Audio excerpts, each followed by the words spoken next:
And if you ever want to see criticism cut, here's what you do. Go on social media and then look at the comments. There you'll see countless cutting remarks about leaders, organizations, news stories, schools, people, and different generations. I mean, just scroll down and you'll see cutting remark after cutting remark after cutting remark after cutting remark. I mean, that's what criticism does. It cuts. And it's so easy for us to cut others with criticism. We can cut others at work. I don't like the way she runs those meetings. I don't like how he answers the phone. I don't think we have any real plans here. We can cut our friends. Can you believe she posted that on Instagram? Do you see how they raise their kids? Or where do they learn how to drive? Illinois? We can cut others online. We can cut politicians, athletes, schools, church leaders, generations, family members, and friends. And if we keep on scrolling, we can find even more people we can cut. And we even have terms to justify cutting others with our criticism. We say things like, well, I'm just telling it like it is. I'm keeping it real. Here's the truth. We're not keeping it real. Here's what we're really doing. We're cutting others with criticism. And we can do this and not even know why we're doing this. But there are a few underlying reasons why we cut with criticism. First is because of pride. We tend to think we know what's best. And so that means we know what's better for the other person than what the other person does. And so we criticize them. We might think, they don't know what they're doing, so I'm helping them by giving them my advice. But we're not giving advice. We're criticizing. The second reason is because of insecurity. And most of us don't think about this, but what we criticize the most is the thing that we are actually the most insecure about. We may have insecurities in how we're raising our own kids. We may criticize other parents because of that. Or if we're insecure at our job, we criticize our coworkers just to feel better. Psychologists call this projecting onto others. This means we take our insecurities and we just cast that on others around us. And we don't realize it, but we project our insecurities onto them and we criticize them for that. And the third reason we criticize is because we don't understand. We criticize things that we know little about.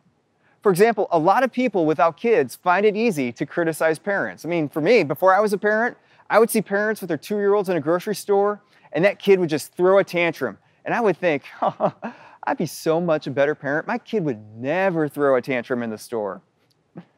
Well, I became a parent, and then I get a 2-year-old, and I take that 2-year-old to the grocery store, and here's the thing. I have learned that kids have a mind of their own. And so my kid throws the tantrum, he cries, he grabs things, and while I get him out of the store, I realize how hard it is to be a parent, and that I'm now the parent the non-parents are criticizing. Here's what criticism does. It not only cuts those who criticize, it also makes us look arrogant, insecure, and judgmental. Ask yourself, have you ever met a critical person that you actually like being around? Well, when we criticize, we are that person.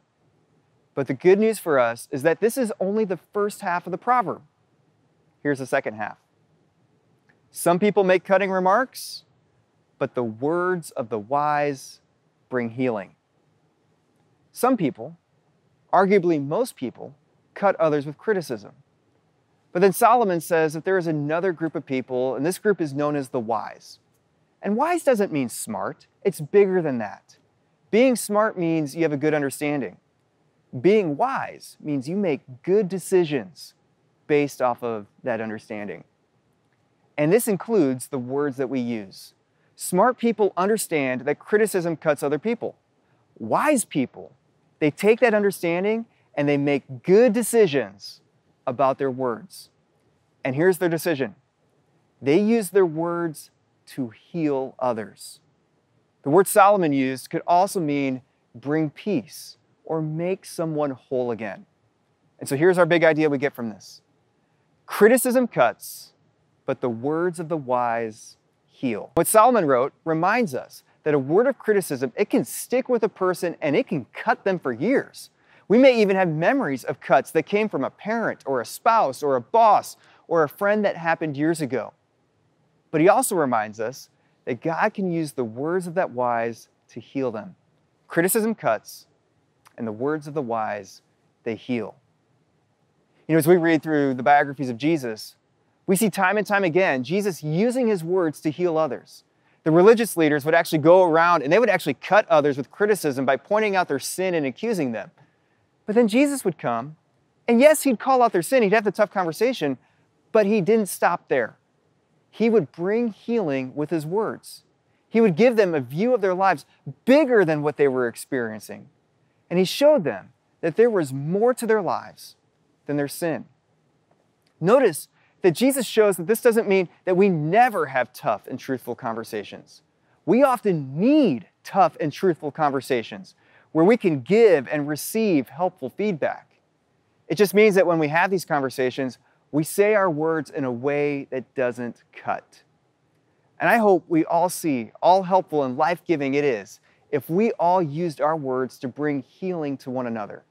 But if you call yourself a follower of Jesus, this isn't really a choice. Using your words wisely to heal others, it's a part of what we're called to do because it's what Jesus did. And some of us might be thinking, well, I've struggled with criticism.